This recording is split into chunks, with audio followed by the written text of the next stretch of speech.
Salut Nestor de la danse, je suis très heureuse pour cette nouvelle entrevue de nouveaux mariés, donc des mariés qui se sont mariés récemment et qui ont créé leur ouverture de bal avec nous, avec Danse et Couple. Donc premièrement, merci de prendre le temps de donner votre ressenti sur comment s'est passée toute la conception jusqu'au jour J. Et la première question que je vais vous poser, c'est comment est-ce que vous avez connu Danse et Couple? Alors, c'est moi, en faisant des recherches sur Internet, et du coup, je vous ai trouvé. Et puis, pourquoi j'en suis amenée à faire une recherche Internet, c'est parce qu'on s'y est pris un peu tard pour trouver des cours de danse, en présentiel, je veux dire. Et tous les prestataires qu'on rencontrait avaient des horaires qui correspondaient pas avec notre rythme de travail. Ok. Donc voilà, par désespoir de cause, je suis allée sur Internet et puis là, j'ai trouvé votre programme. Ok, parfait. Et du coup, vous avez commencé le programme à la maison. Comment ça s'est passé? Combien de temps vous avez pris? Dites-nous tout. C'était rapide. On a commencé le programme un peu à l'arrache. On l'a commencé à peine 5 semaines avant le mariage et on l'a pris dans le train, mais d'un coup. Dès qu'on a commencé le programme, on a quasi tout vu les vidéos sur 2 soirs. Et puis on a fait notre choré sur une soirée. Puis après, on s'est entraîné. Ok. Est-ce que comment ça s'est passé pour le choix des figures? Parce que c'est vous qui. D'ailleurs, je vais vous laisser expliquer aux gens comment est-ce que vous avez conçu la choré. On a vu toutes les vidéos tuto, tout ce qui. Et puis chacun de son côté, on s'était fait une petite liste de ce qui nous plaisait. On s'est fait quelques exercices, dire tiens, est-ce que ça on peut le faire, et puis on a vu ce qu'on était capable de faire facilement et ce qu'on n'était pas capable de faire, comme le délai était court. On s'est concentré sur ce qu'on était capable de faire et qui nous plaisait à tous les deux. Ok. Un petit effet aussi. Voilà. Un truc qui sortait de l'ordinaire. Ok. Puis après, on a décomposé la musique en plusieurs fois, on l'a séquencé, puis on s'est dit tiens, à ce moment-là, ça serait bien de changer, on va mettre ça, là on va mettre ça. Donc c'est vraiment fait avec le petit listing. Là, il y avait une petite feuille, on s'est fait nos commentaires, on s'est mis tous les temps importants, les temps forts de la chanson. Puis on s'est dit tiens, là on met ça, là on couple comme ça, là on mixe un peu. Voilà, c'est vraiment amusé à créer à deux. Ouais, en fait, ça paraît complexe comme exercice, ça peut faire peur. Mais quand on voit les vidéos, les tutos, déjà c'est rassurant parce que c'est bien découpé. Et puis en fait, quelque part, c'était un petit moment à nous où on se retrouvait, on se posait plein de questions, ça a révélé notre complicité et puis au final, on a eu des bons fous rires aussi. Oui, on a eu, mais le pire, c'est en fait, tous les entraînements, on a eu pratiquement que des fous rires. Que des fous. C'était drôle, c'était drôle. Après, on était organisé, on avait l'ordinateur avec, on avait ouvert plusieurs onglets, puis à chaque fois, on mettait plusieurs tutos, puis on mixait les tutos pour dire tiens, on veut enchaîner. Alors comment il finit, comment il démarre, comment on peut les mixer. Donc on s'est amusé comme ça. Et ouais, c'était des bons moments de passer une petite soirée à faire ça et on s'amusait bien. Ah, ça fait plaisir d'entendre qu'en tout cas vous êtes amusés et surtout les fous rires, c'est pas forcément ce qu'on attend d'une ouverture de bal, mais finalement c'est trop cool. C'était détente. La première qu'on ait filmé de la choré complète, parce qu'à chaque fois on faisait des petits morceaux, on s'entraînait sur des petits morceaux, on faisait une partie ou l'autre. La première qu'on a filmée complète, on était parti tellement en délire qu'on a ri tout le long. Les 2 premières, c'était vraiment très drôle. Ah, c'est génial. C'était quoi votre niveau de danse avant de commencer le défi? Ah oui, moi je suis danseur, mais vraiment piètre. C'est le lourdeau de l'histoire. Et elle avait déjà un petit niveau de danse, puisqu'elle avait déjà fait de la danse. Ouais, quelques petites séances de rock, mais pas non plus grand chose non plus. Bon amateur, déjà. Ouais, on va dire ça. Oui. Par rapport à moi. Donc oui, on est quasiment parti de zéro. Donc c'est pour ça que je dis que c'est un exercice qui paraît stressant, mais au final, ça s'est passé nickel. En parlant de la musique, je rebondis sur ce que Grégory a dit. Comment est-ce que vous avez trouvé votre musique coup de cœur? La musique coup de cœur, c'était difficile à trouver parce que j'avais quelque chose que je voulais à tout prix, c'est que toutes nos musiques temps fort elles soient que en français.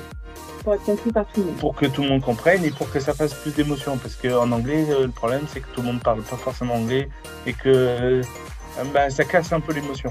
Ok. Donc je voulais à tout prix des musiques françaises, donc on a fait plein de musiques françaises de danse, mais on voulait pas que ce soit une musique française trop connue. Et les belles musiques d'amour françaises sont très connues. Donc ça a été très difficile. Et c'est toi qui l'as trouvé aussi.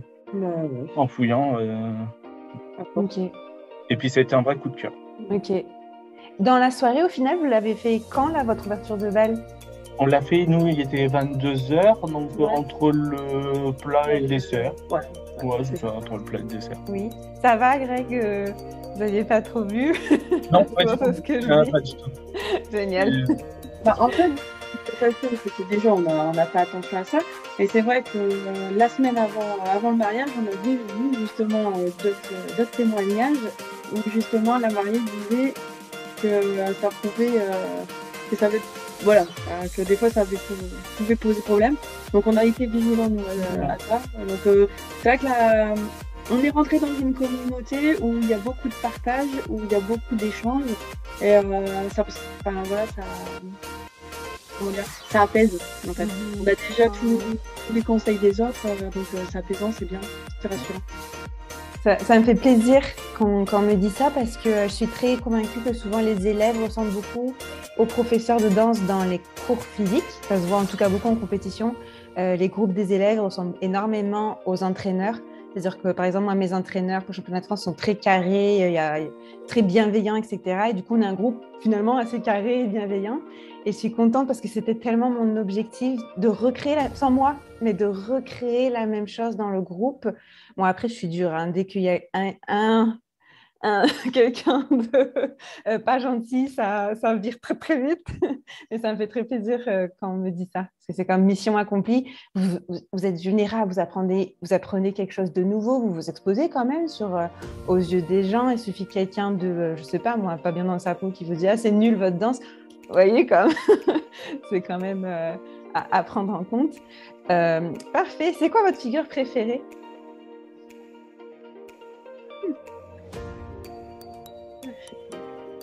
C'était le Méli-Mélo.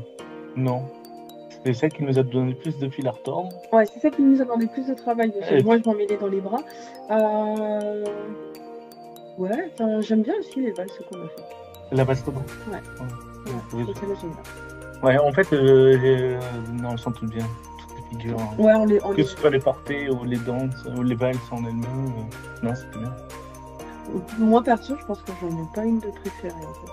Ok. J'aime tous vraiment. Voilà, on les a choisis parce qu'elles nous allaient bien par leur facilité, mais aussi par je sais pas, par la gestuelle et par rapport à nos caractères. Donc, ok. J'ai aimé toute ma danse en fait. Les valses, elles s'enchaînaient bien avec les petits couplets, tout ça. Non, c'était bien. C'était sympa. Puis ce qui était appréciable, c'est d'avoir vraiment, quand on avait la disponibilité, on était motivé pour le faire, d'avoir le temps de le faire. Pas se dire, ah bah tiens, il faut que j'aille à un cours de danse, j'ai pas le choix, peu importe les contraintes. Non, c'est, tiens, on n'était pas trop fatigué, ce soir, je ferai pas 1 heure ou 2 d'entraînement, bref, on y était. Ok, génial. Et le jour J, qu'est-ce qui a été, à quoi vous attendez pas, comment ont réagi les invités, comment ça s'est passé? Nous, pendant la danse en elle-même, la structure de la salle a fait qu'on n'a pas entendu les réactions du public. Ouais. Ok. On n'a pas entendu. Du coup, à la fin de la chanson, on n'a pas eu notre effet waouh, mais donc on est un peu resté comme ça sur notre. En entendant les vidéos, en fait, là, on entend nos invités avoir des oh, des waouh, et du coup, on se dit ah, mais si, on les a eu le moment. Donc, mais on est tellement dedans. En fait, on est tellement dans notre danse, tellement concentré que. On a oublié un peu ce qui se passait autour. On a regardé les gens, mais même en les regardant, en fait, on était concentré sur nos pas, sur ce qu'on devait faire. Et même juste avant de démarrer, il a fallu qu'on se reparle avant. Genre, attends, on enchaîne quoi? À quel moment? C'est quel? Ok, on s'est remis un petit peu de boost tous les deux avant de démarrer. Donc non, au moment ça s'est bien passé. Et puis moi à un moment j'ai voulu changer l'angle parce que j'avais l'impression qu'on ne voyait pas assez. Puis bon Grégory, voilà, c'est lui qui pilote, hein, donc en fait, ça se prend un peu sur la vidéo, mais du coup ça fait un petit souvenir. Donc voilà, non, la danse le jour J, elle s'est bien passée. Il y avait beaucoup plus d'espace que dans le salon, mais on a su l'occuper. On a su un petit peu l'occuper, mais toujours en restant dans le champ de vision des invités. Okay. Parce qu'on avait une salle rectangulaire, donc tout en longueur. Donc on ne voulait pas aller trop sur la droite ou trop sur la gauche pour les gens du chemin. Et puis voilà. Et puis après, effectivement, quand on commence à visionner la seule vidéo qu'on a actuellement, on a nos petits effets waouh. Et donc, du coup, yes. On avait fait une direct juste la veille dans la salle, puisqu'on n'a pas eu la salle trop longtemps avant. On a fait juste la veille et c'était marrant, on la répète. La musique, on l'entendait pas beaucoup. Et nous deux, par contre, on se parlait énormément. Tiens, on va se remettre plutôt là, on va nous faire mieux comme ça. On s'est un peu... ouais, on a fait la petite coordination finale dans la salle en se parlant beaucoup. Et nos mamans qui étaient là, qui ont vu la répétition, on dit ouais, ok, vous êtes entraînés, mais c'est pas exceptionnel. Et on était un peu du genre tant pis, de toute façon, nous on l'a fait, c'est la note. Et quand elles l'ont vu, elles ont dit waouh, c'est beaucoup mieux. On a dit bah ouais, mais on n'avait pas les tenues, il n'y avait pas les émotions, il n'y avait pas l'ambiance. Et puis on était vraiment studieux quand on s'entraînait, on se parlait, donc d'un seul coup on cassait le rythme, on cassait les émotions. Et c'est vrai que le jour J. Et voilà. Et pourtant la danse c'était les mêmes, mais voilà, les costumes, l'émotion, tout était différent. Et puis là on se dit c'est pas la même, c'est beaucoup mieux, mais oui, mais. La répète était moins belle que la danse. Normal. Mais voilà, mais après c'est ce que tu as souvent dit dans les tutos et dans les masterclass. L'émotion fait tout et effectivement on l'a bien vu. Voilà. Génial. Ouais, et puis le fait qu'on parlait pas, que c'était posé, qu'on entendait bien la musique, les paroles, et que les paroles, les gens les comprenaient, ça fait tout. Hein, ça a aidé. Ah oui. Et la robe, Grégory, comment ça a été? Même Astrid moi, j'ai pas été gênée par la robe. Non. Moi non plus. Non. Un tout petit peu quand on faisait la valse. C'est la valse de en arrière. Oui. Ouais. Un tout petit peu quand je faisais la valse de mais pas tant que ça. Parce que moi, j'avais fait le choix en fait d'attacher ma traîne à l'arrière de ma robe. Donc je l'avais pas au niveau des poignets, donc à ce niveau-là, j'étais libre. Et le nœud, le petit bouton à l'arrière de la robe, il était suffisamment haut pour qu'elle remonte et qu'elle garde les pieds dégagés. Ok, parfait. Ok, c'est bon à savoir. Eh bien, parfait. Peut-être un dernier conseil pour les futurs mariés. J'ai vu 2025, là, c'est vraiment, ils se préparent vraiment à l'avance. Ce serait quoi votre conseil pour des mariés qui ont 2 pieds gauche et qui souhaitent commencer leur ouverture de bal en tant que chorégraphe maintenant de votre ouverture de bal? C'est quoi votre conseil pour eux? Il ne faut pas choisir des pas trop difficiles.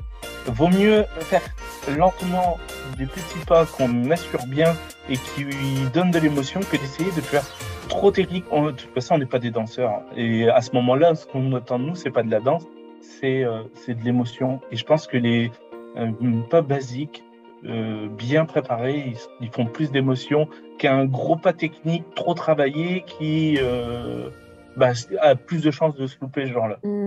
Parce que la fatigue, parce que l'émotion, parce que plein de risques. Le noir, c'est pas pareil, on danse dans le noir avec un petit peu de lumière, un peu de fumée, tout ça. Ouais. Ouais, moi, peut-être qu'en conseil, ce que je dirais, c'est qu'effectivement, il faut aller simple parce que c'est quand même une journée où il y a beaucoup d'émotions, il y a beaucoup de fatigue avant parce que c'est les préparatifs des dernières minutes. Donc, sauf si... vous dites 2025, il y en a. Donc, ils ont le temps de se préparer, ils ont le temps de bien la travailler et de la réfléchir. Donc, à la rigueur, ils peuvent peut-être aller dans des figures peut-être un peu plus complexes. Nous, on l'a fait en 5 semaines, on a réussi, on est satisfait de nous. Et mais du coup, on a cherché la simplicité et des enchaînements qui étaient fluides, à notre sens. Après, donc voilà, mais en fait, ce qu'il faut retenir, c'est que si on a 2 pieds gauche, si on ne sait pas danser, en fait, tout est capable à partir du moment où on nous balance. Et voilà, et comme on prépare la plus belle journée qui commence une nouvelle histoire, on a forcément l'envie. Et donc ça vient tout seul. Enfin, pour moi, voilà, faut trouver la bonne musique qui nous parle et la chorégraphie. Après, oui, tout ça. Et pas se mettre la pression, il faut se rappeler que c'est un moment plaisir. C'est pour le mariage. Donc, si c'est pas détendu, je pense que si les répétitions sont déjà tendues, c'est compliqué par la suite. C'est tellement détendu que ça nous a fait du bien. Et justement, c'était les moments où on relâchait un peu la pression. Donc, c'était vraiment un plaisir de le faire. Vraiment, c'était plaisant de s'amuser à danser dans le salon. Il y a des figures qui sont difficiles, parce que moi, par exemple, le mini-mélo,